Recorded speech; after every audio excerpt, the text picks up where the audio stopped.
So first slide, please, Dave. So the picture that you see there is something that will be very familiar to many of you on the 6th of January 2021, the Feast of the Epiphany, hence the name of the painting. A crazed mob of extremists, egged on by a sitting president, attacked the US Capitol building, the symbol of American democracy. Rita captures the horror of the moment and the trauma of the preceding months, which of course were compounded by the pandemic. On the left, or on my left, a sinister group of white supremacists, lorded over by a naked Donald Trump, loudly and aggressively celebrate their power. As we know, Trump supporters, including those of Irish origin who selectively use their Irish history to justify their racism. On the right, Rita visualizes the tragedy of Black slavery and the ongoing inequality and persecution. As we look at this painting, we need to remember that at least 30% of African Americans of Irish heritage will find their roots in dark places, and no doubt that figure would be higher if we included the Caribbean. Here, Rita invites us to reflect on what whiteness, Blackness, and Irishness mean today. While the dominant image of the covered wagon and the incarcerated Black figures invite discussions of colonialism and slavery. The campaigns around Black Lives Matter and Statues Must Fall are also so powerfully depicted here in Rita's painting, and I'm very conscious of the current charged political context in which our discussions are taking place. Next slide, please. The movements associated with Black Lives Matter and Statues Must Fall and the related culture wars have very specific contexts in the US and the UK, but have also found their mark in Ireland. In May 2022, there was an unprecedented response to George Floyd's death in Minneapolis, but this became even more poignant after the death of George Nkenko in Clonee, Ireland in December 2020. So, as the Taoiseach reminded us, as we begin to confront racism in Ireland, we have also been debating how we might decolonise Irish history and engage with colonial legacies in our universities and cultural institutions. Next slide, please. There have been heated public and academic discussions, including a powerful reflection on empire by President Higgins. We've been debating empire and decolonization in our summer schools classrooms and in public fora. An opinion piece I published in the Irish Times back in December generated comment. Many people contacted me with stories of being born in India, Hong Kong, or Africa, and with tales of a family member who worked in colonial service as administrators, teachers, healthcare workers, nuns, priests, or soldiers. But there was also a mini storm on Twitter with a small and anonymous group of racist extremists launching toxic attacks. All of this demonstrated to me that our history, so core to our identity, really does matter. Like it or not, empire, colonialism, and race has profoundly shaped us as it shaped people from Ireland living in the early modern world. And it's now back into the 17th century. I'm going to drag you. Next slide, please. But given the importance of this topic, it's remarkable how little is written about it. There are, of course, a number of notable exceptions. Particularly important is the pioneering research of Aubrey Gwynn, dating from the 1930s, Hilary Beckles and Mimi Rogers. Though Hilary Beckles, and I'm very much hoping that you'll be hearing from him over the course of the next few weeks, he's primarily a historian of the West Indies, where his research on slavery and gender is inspiring. But his work on the Irish as indentured servants and free people in the Caribbean, published in the 1990s, really broke new ground and drew attention to fresh archives. And it, along with Mimi Rogers' fabulous monograph, Ireland, Slavery and Anti-Slavery, which was published in 2007, paved the way for a fresh wave of research and a whole new generation of historians. And this talk owes much to these remarkable scholars, established but also this new wave.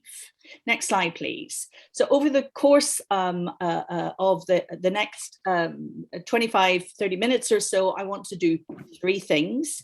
I want to say something about race and othering in early modern Ireland. I want to talk about slavery and the Irish.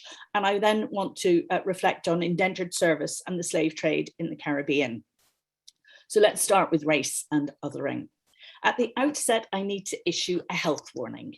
Race, as we understand it today, cannot be transposed to early modern Ireland, where the context was very different. Equally, we have to be cautious about transferring across time pre-modern ideologies of ethnic superiority and equating those with modern notions of racism.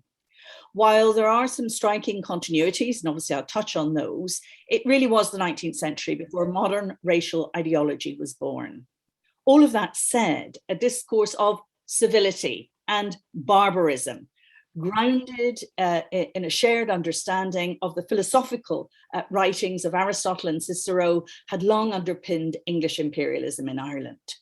The fact that the political and social organisation, the culture and the economic practices of Ireland did not coincide with the norms of English society left it open to scorn and led to comparisons with the ancient Britons, whom the Romans had civilised, or with the Amerindians of the New World, or the infidel or pagan Turks to the east. Next slide, please. Giraldus Cambrensis, also known as Gerald of Wales, writing from a classical perspective in the 12th century, consistently referred to the Irish as a barbarous people, a rude people with primitive habits, living themselves like beasts.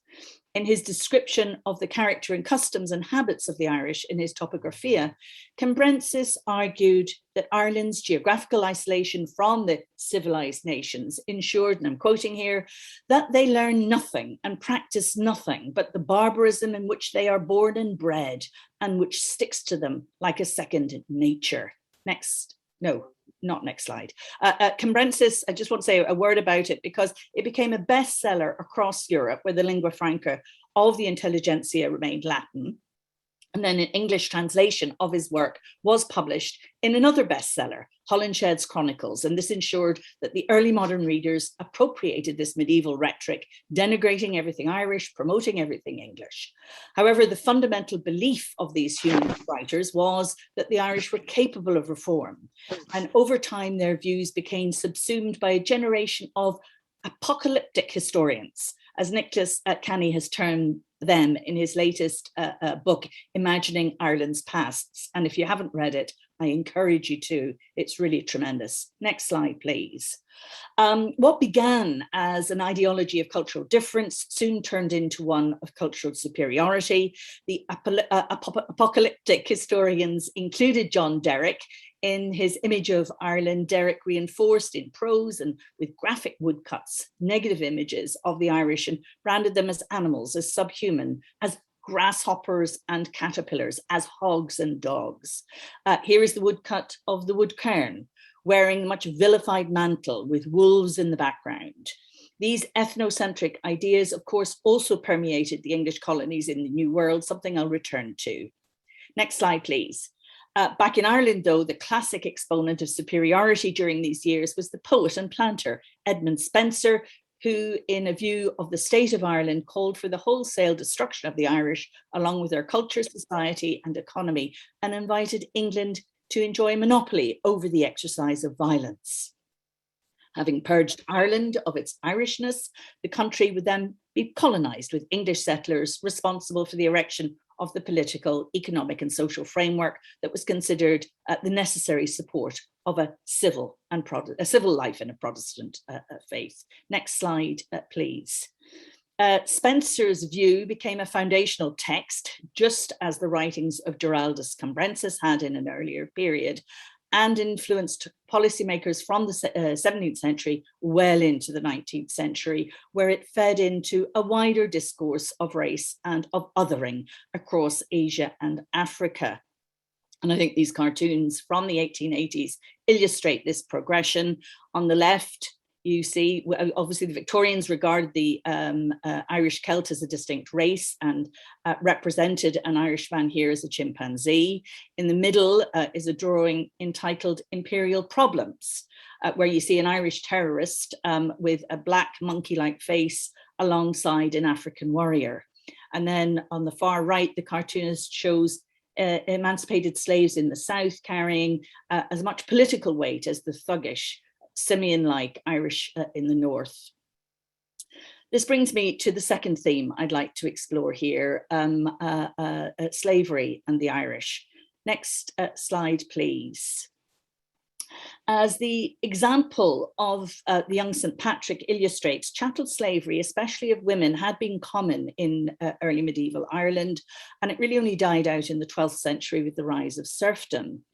In the early modern period, there are examples of Irish people being enslaved after being captured by Barbary pirates.